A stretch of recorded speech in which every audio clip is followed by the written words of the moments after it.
प्रिय विद्यार्थिनः नमो नमः। आगम्यताम्। अद्य वयं षष्ठः पाठः इत्यस्य अध्ययनं करिष्यामः।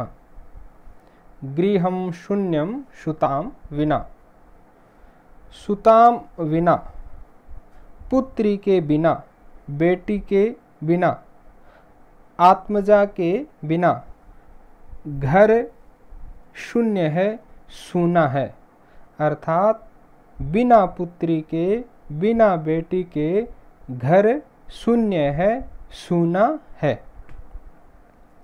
इस पाठ में लड़के और लड़कियों के बीच भेदभाव नहीं करने की प्रेरणा दी गई है। आइए सबसे पहले हम इसका परिचय देखते हैं। यह पाठ कन्याओं की हत्या पर रोक और उनकी शिक्षा सुनिश्चित करने की प्रेरणा हेतु निर्मित है। समाज में लड़के और लड़कियों के बीच भेदभाव की भावना आज भी समाज में यत्र तत्र देखी जाती है, जिसे दूर किए जाने की आवश्यकता है। संवादात्मक शैली में इस बात को सरल संस्कृत में प्रस्तुत किया गया है। आइए हम पाठ को शुरू करते हैं।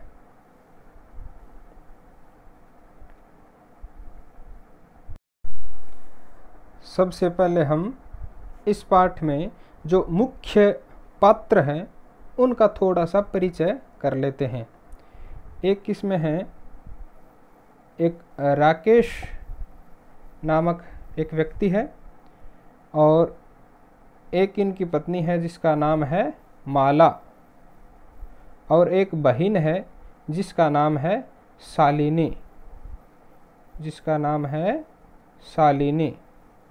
शालिनी पढ़ाई करने के लिए गांव से कहीं बाहर गई हुई थी और गर्मियों की छुट्टियां हो रखी है और उन छुट्टियों में वो घर पे आती है और इन सब के बीच क्या बातचीत होती है, आइए हम देखते हैं। शालिनी ग्रीष्मावकाशे पितृगृहम् आगच्छति। शालिनी ग्रीष्म अवकाश में गर्मियों की छुट्टियों में पिताजी के घर आती है। सर्वे प्रसन्न मनसा तस्याः स्वागतं कुर्वन्ति। सभी प्रसन्न मन से उसका स्वागत करते हैं। परम लेकिन तस्याः भ्रातृजाया उदासीना इव दृश्यते। लेकिन उसकी जो भाभी है वह उदासीन सी दिखाई देती है। शालिनी क्या कहती है अपनी भाभी से? भ्रातृजाए, हे भाभी सा, चिंतिता इव प्रतीयसे। चिंतित सी दिखाई दे रही हो, चिंतित लग रही हो। सर्वम कुशलम खलु, सब ठीक है, सब कुशल है। तब शालिनी की भाभी जिसका नाम है माला, माला क्या कहती है? आम शालिनी, हाँ शालिनी, कुशलिनी अहम, मैं कुशल मंगल हूँ, मैं राजी खुशी हूँ। आगे क्या कहते हैं वो? तदर्थम किम आनयानि, तुम्हारे लिए क्या लाऊं? शीतल पेयम चायम वा, कुछ ठंडा अथवा चाय लाऊं। अर्थात तुम क्या पियोगी? कुछ ठंडा पियोगी या चाय आदि। तब शालिनी कहती है अधुना तु किमपि न वांछामि, अब तो मैं कुछ भी नहीं चाहती। अर्थात अब तो कुछ नहीं चाहिए। रात्रौ सर्वैः स भोजनमेव करिष्यामि, रात में सभी के साथ भोजन ही करूँगी।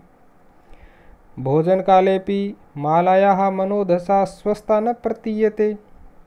जब वो सब एक जगह बैठ करके रात्रि काल में अर्थात शाम के समय भोजन कर रहे थे, उस भोजन के समय माला की मनोदशा स्वस्थ नहीं दिखाई दे रही थी, नहीं प्रतीत हो रही थी।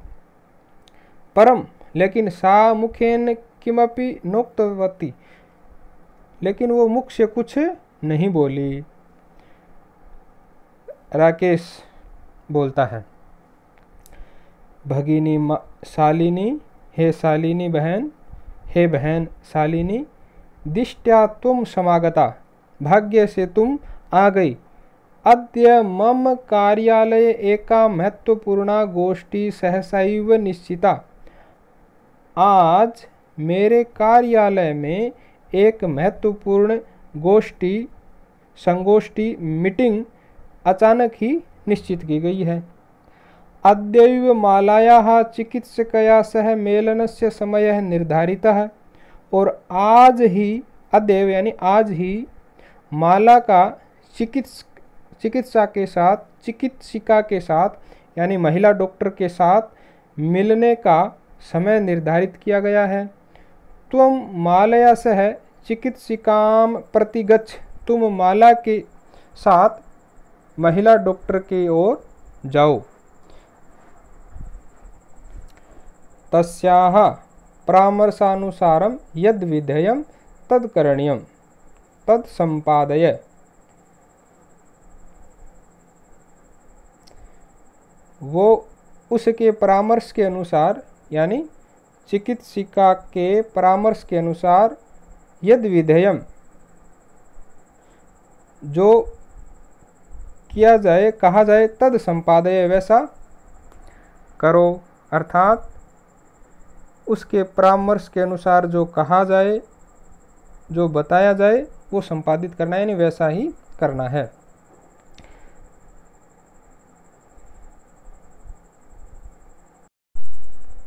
प्रिय बच्चों, राकेश जो है वो अपनी पत्नी माला को लेकर के डॉक्टर के पास जाने वाला था, और उसी दिन सहसा अचानक उसके कार्यालय में एक गोष्ठी, एक मीटिंग निश्चित हो गई। तब राकेश अपनी बहन शालिनी जो है उससे कहता है कि देखो, भाग्य वस्तु आ गई हो, तुम आ गई हो, इसलिए तुम ही माला के साथ वहाँ पे यानी डॉक्टर के पास चले जाना। तब शालिनी पूछती है कि मैं भवत, क्या हुआ? भ्रातृजायायाः स्वास्थ्यं समीचीनं नास्ति, कि भाभी सा का स्वास्थ्य क्या ठीक नहीं है?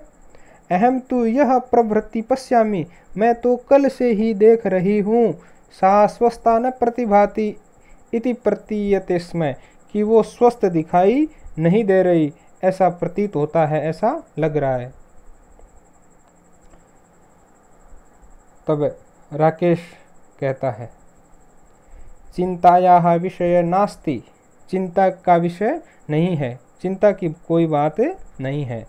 त्वं मालया सह गच्छ, तुम माला के साथ जाओ। मार्गे सा सर्वं ज्ञापयिष्यति, मार्ग में, रास्ते में वह सब कुछ बता देगी। माला शालिनी च चिकित्सिकां प्रति गच्छन्त्यौ वार्तां कुरुतः, माला और शालिनी डॉक्टर के पास जाते हुए, चिकित्सिका के पास जाते हुए वार्ता कर रही है, परस्पर बातें कर रही हैं। तो शालिनी क्या कहते हैं, क्या कहती है कि मैं भवत, क्या हुआ? भ्रातृजाये का समस्या अस्ति, हे भाभी सा क्या समस्या है, क्या दुख है? तब माला कहती है, शालिनी, हे शालिनी, अहम मासत्रयस्य गर्भं स्वकुक्षौ धारयामि, मैं 3 महीने का गर्भ अपनी कोख में धारण कर रही हूँ, अर्थात 3 महीने से मैं गर्भवती हूँ। तब भ्रातुः आग्रह अस्ति, तुम्हारे भाई का यह आग्रह है कि यत यानी कि अहम लिंग परीक्षणम कार्येयम, कि मैं लिंग परीक्षण करवाऊं, अर्थात जो कोख में बच्चा है उसका लिंग परीक्षण करवाऊं। कुक्षौ कन्यास्ति चेत गर्भम पातयेयम, यदि कोख में यदि कन्या है, यदि लड़की है तो गर्भ पातेयम, गर्भ को गिराऊं। ऐसा तुम्हारा भाई यानी राकेश चाहता है। अहम अतीव उद्विग्नास्मि, मैं बहुत ही चिंतित हूँ।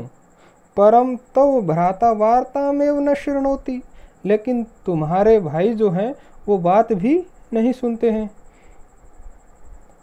अर्थात यहाँ पे राकेश ये चाहता है कि यदि उसे कन्या होने वाली है तो उसको कोक में ही मार दिया जाए, पहले ही लिंग परीक्षण करवा करके उसे मार दिया जाए।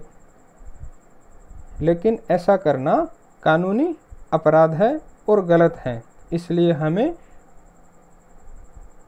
चाहे कन्या हो चाहे बालक हो, दोनों को बराबर समझते हुए शिक्षा का बराबर अधिकार देना चाहिए। तो शालिनी क्या कहती है? शालिनी, भ्राता एवं चिंतयितुं कथं प्रभवति, भाई ऐसे चिंतन कैसे कर सकता है? मेरा भाई जो है वो भला ऐसा सोच भी कैसे सकता है? शिशुः कन्यास्ति चेत वदारा, यदि शिशु कन्या है तो क्या वो मारने योग्य है, वध करने योग्य है? अर्थात नहीं है। जघन्यम कृत्यमिदम, ये तो जघन्य अपराध है, जघन्य कृत्य है, बहुत ही गलत कार्य है। तुम विरोधम न कृतवती, क्या तूने विरोध नहीं किया?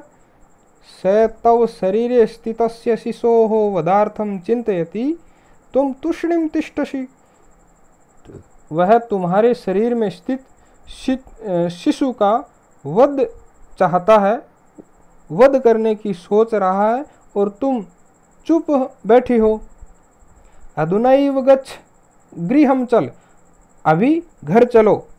नास्ति आवश्यकता लिंग परीक्षणस्य, लिंग परीक्षण की कोई आवश्यकता नहीं है। भ्राता यदि गृहं आगमिष्यति अहम वार्तां करिष्ये, यदि भाई घर आएगा तो अहम वार्तां करिष्ये, मैं बात करूंगी। ऐसा कह करके माला और शालिनी दोनों घर आ जाती है। संध्या काले भ्राता आगच्छति, शाम के समय भाई कार्यालय से वापस आता है। हस्तपादादिकं प्रक्षाल्य वस्त्राणि च परिवर्त्य पूजागृहं गत्वा दीप प्रज्वालयति, भवानी स्तुतिं चापि करोति। संध्या काल भाई घर आकर के हाथ पैर आदि धोकर के वस्त्र बदल करके पूजा घर में जाकर के दीप प्रज्वलित करता है और माँ भवानी की स्तुति भी करता है।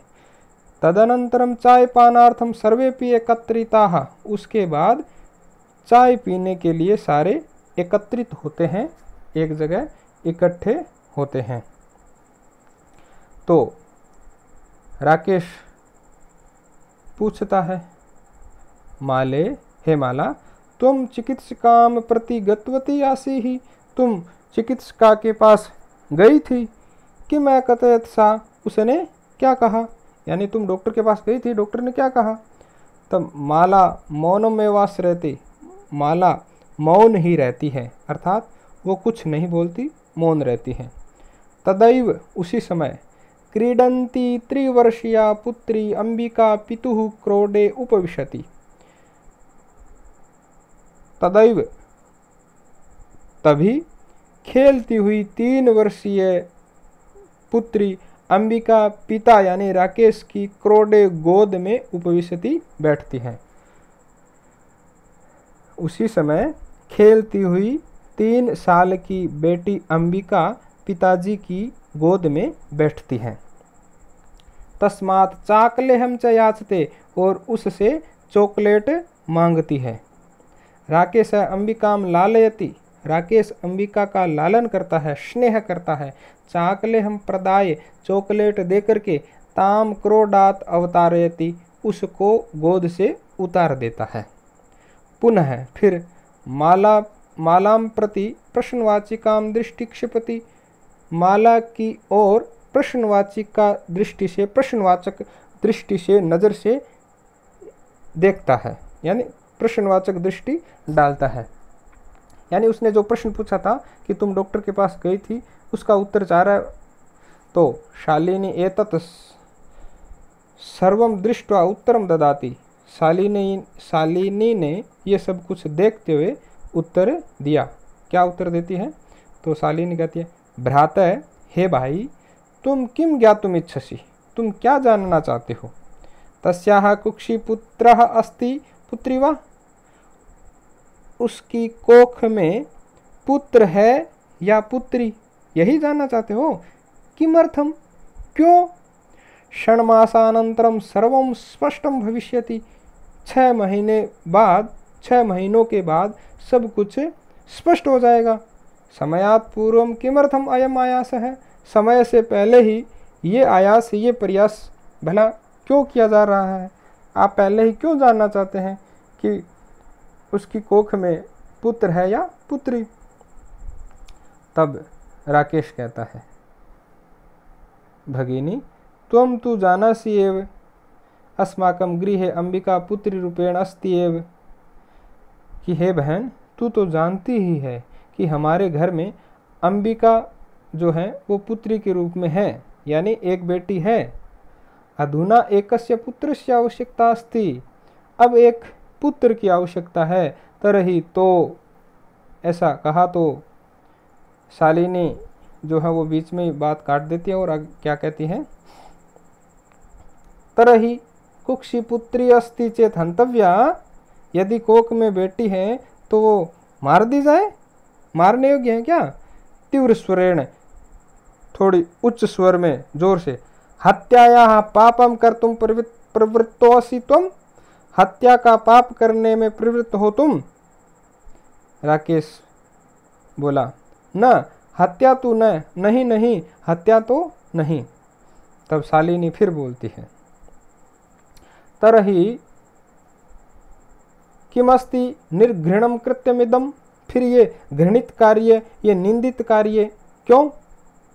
सर्वथा विस्मृतवान, सब ओर से सर्वथा भूल गए हो क्या? अस्माकं जनकः कदापि पुत्री पुत्रयो विभेदम न कृतवान, हमारे पिताजी ने कभी भी पुत्री और पुत्र में कोई भेद नहीं किया। स सर्वदैव मनुस्मृतेः पंक्तिम इमाम उद्धरति स्म, वो हमेशा मनुस्मृति की इस पंक्ति को याद रखते थे, स्मरण करते थे, उदाहरण देते थे। क्या? आत्मा वै जायते पुत्रः पुत्रेण द्विता समा, कि आत्मा से ही पुत्र उत्पन्न होता है और पुत्रेण समा द्विता, और पुत्र के समान ही पुत्री होती है, अर्थात पुत्र और पुत्री दोनों एक ही समान होते हैं। त्वम अपि सायं प्रातः देवी स्तुतिम करोषि, तुम भी सुबह और शाम देवी स्तुति करते हो, माँ भवानी की स्तुति करते हो, पूजा पाठ अर्चना करते हो। किमर्थम सृष्टेः उत्पादिन्याः शक्त्याः तिरस्कारं करोषि, क्यों सृष्टि की उत्पादन करने वाली शक्ति का तिरस्कार कर रहे हो? अरे इस संसार का, इस सृष्टि का उत्पादन करने वाली जो शक्ति है, माँ जो देवी है, उसका तो तुम साक्षात तिरस्कार कर रहे हो। तव मनसि इयति कुत्सिता वृत्ति आगता, तुम्हारे मन में इतनी घृणित ये वृत्ति आ गई, ये विचार आया। इदम चिंतयित्वा एव अहम कुंठिता अस्मि, ये सोच करके ही मैं बड़ी कुंठित हूँ, मैं बड़ी दुखी हूँ। तब शिक्षा वृथा, तुम्हारी शिक्षा बेकार है, व्यर्थ है। तब राकेश कहता है, भगिनी वीरम वीरम, हे बहन रुक रुक, ठहर जरा। अहम स्वपराधम स्वीकरोमि लज्जितश्चास्मि, मैं अपना अपराध स्वीकार करता हूँ और मैं बड़ा ही लज्जित हूँ। अद्य प्रभृति, आज से, कदापि गर्हितम इदं कार्यम स्वप्नेपि न चिंतयिष्यामि, आज से मैं कभी भी ये इस निंदित कार्य को सपने में भी नहीं सोचूंगा। यथैव अंबिका मम हृदयस्य संपूर्ण स्नेहस्य अधिकारिणी अस्ति तथैव आगंता शिशु अपि स्नेहाधिकारी भविष्यति। पुत्रः भवतु पुत्री वा। जैसे अंबिका मेरे हृदय के संपूर्ण स्नेह की अधिकारी है, तथैव वैसे ही आने वाला जो शिशु है वो भी स्नेह का अधिकारी होगा, पुत्र हो चाहे पुत्री हो। अहम स्वग्रहित चिंतनम प्रति पश्चाताप मग्नः अस्मि। मैं अपने इस निंदित चिंतन विचार के प्रति पश्चाताप करता हूँ। मुझे बड़ा ही इस पछतावा है कि मैंने ऐसा चिंतन क्यों किया। अहम कथम विस्मृतवान, मैं ये कैसे भूल गया कि यत्र नार्यस्तु पूज्यन्ते रमन्ते तत्र देवता, यत्रैताः न पूज्यन्ते सर्वास्तत्राफला क्रिया। यत्र जहाँ नार्यस्तु पूज्यन्ते, नारियों की पूजा होती है, उनका सम्मान होता है, उनका आदर होता है, तत्र देवता रमन्ते, वहाँ पर देव वहाँ पर रमण करते हैं, निवास करते हैं। यत्र एताः न पूज्यन्ते, जहाँ पर इनकी पूजा आदर सम्मान नहीं होता, तत्र सर्वाः क्रियाः अफलाः, वहाँ पर समस्त प्रकार की क्रियाएं निष्फल होती है, उनका कोई फल नहीं मिलता। आइए इसका अर्थ एक बार फिर जान लेते हैं। जहाँ पर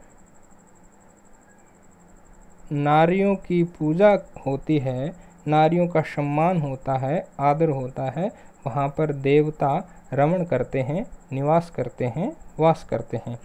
जहाँ पर इनको आदर नहीं मिलता है, ये नहीं पूजी जाती हैं, वहाँ पर समस्त क्रियाएं निष्फल होती हैं, अर्थात उनका फल नहीं मिलता है। अथवा पितुर्दश गुणा मातेति, पिता से माता 10 गुणा होती है। त्वया सन्मार्गः प्रदर्शिता भगिनी, हे बहन तुम्हारे द्वारा सन्मार्ग दिखाया गया, तुम्हारे द्वारा मुझे सन्मार्ग का दर्शन करवाया गया। कनिष्ठापि तो मम गुरु रशि, छोटी होकर के तुम, कनिष्ठ होकर के भी तुम मेरी गुरु हो। तब शालिनी कहती है, अलम पश्चातापेन, पश्चाताप बस करो, पश्चाताप मत करो। तब मनसः अंधकार अपगतः प्रसन्नतायाः विषयोऽयम्, तुम्हारे मन का अंधकार दूर हो गया, यह प्रसन्नता का विषय है। हे भ्रातृजाए, हे भाविसा, आगच्छ, आओ, सर्वाम चिंताम त्यज, सभी चिंताओं को छोड़ करके छोड़ो, सभी चिंताओं को त्यागो। आगंतुः शिशोः स्वागताय च सन्नद्धा भव, आने वाले शिशु के स्वागत के लिए तैयार हो जाओ। भ्राता त्वम अपि प्रतिज्ञां कुरु, हे भाई तुम भी प्रतिज्ञा करो कि कन्यायाः रक्षणे तस्याः पाठने दत्तचित्तः स्थास्यति, कि कन्या की सुरक्षा, उसकी पढ़ाई लिखाई में चित्त स्थित करके अर्थात मन लगा करके पुत्रीम रक्ष, पुत्री की रक्षा करो, पुत्रीम पाठय, और पुत्री को पढ़ाओ। इति सर्वकारस्य घोषणेयं तदैव सार्थिका भविष्यति यदा वयं सर्वे मिलित्वा चिंतनमिदं यथार्थ रूपम करिष्यामः। पुत्री को बचाओ, पुत्री को पढ़ाओ, बेटी बचाओ, बेटी पढ़ाओ, ये सरकार की घोषणा तभी सार्थक होगी जब हम सब मिलकर के इस चिंतन को यथार्थ रूप प्राप्त करेंगे, यथार्थ रूप करेंगे। आइए इस अंतिम श्लोक को देखते हैं। या गार्गी श्रुते चिंतने नृपनये, पांचालिका विक्रमे, लक्ष्मी शत्रुविदारणे गगनम विज्ञानांगणे कल्पना। इंद्रोद्योग पथे च खेल जगति ख्याताभिता शायिना। शेयं स्त्री शकला सुदीक्षु सबला शर्वैषदोत्साह्यताम् शर्वैषदोत्साह्यताम्। क्या कहा? या गार्गी, जिस गार्गी ने, यानी एक गार्गी नाम की महिला हुई है भारत में, जो श्रुत चिंतने, शास्त्रों के चिंतन में, शास्त्रों के ज्ञान में जो निपुण थी, प्रसिद्ध थी। तो जो गार्गी शास्त्र ज्ञान में और नृप ने राजनीति पराक्रम में पांचालिका यानी द्रौपदी और शत्रुओं का नाश करने में लक्ष्मी, अंतरिक्ष और विज्ञान रूपी आंगन में कल्पना, अर्थात अंतरिक्ष और विज्ञान के क्षेत्र में कल्पना, उद्योग पथे इंद्रा यानी उद्योग के क्षेत्र में इंद्रा नामक महिला, खेल जगत में शाहिना, साइना, ये क्या है? ख्याता भीत है, प्रसिद्ध है। सा इयम स्त्री शकला सुदीक्षा, यह स्त्री समस्त दिशाओं में सबल है, समर्थ है। अर्थात आप शास्त्र के ज्ञान में ले लीजिए, राजनीति में ले लीजिए, शत्रुओं के नाश में ले लीजिए, यानी शत्रुओं को दूर हटाने में उनसे, वही ना महारानी लक्ष्मीबाई की बात है। चाहे आप अंतरिक्ष और विज्ञान के क्षेत्र में देखिए कल्पना, उद्योग के क्षेत्र में इंदिरा, खेल के जगत में साइना, इस प्रकार और बहुत सारी महिलाएं हैं जिन्होंने हर क्षेत्र में ख्याति प्राप्त की है। इस प्रकार ये महिला सभी दिशाओं में सबल हैं, समर्थ हैं। सर्वई ही, सभी के द्वारा सदा हमेशा उत्साह्यता, इनका उत्साह बढ़ाना चाहिए। अस्तु प्रिय विद्यार्थियों, नमो नमः, धन्यवाद।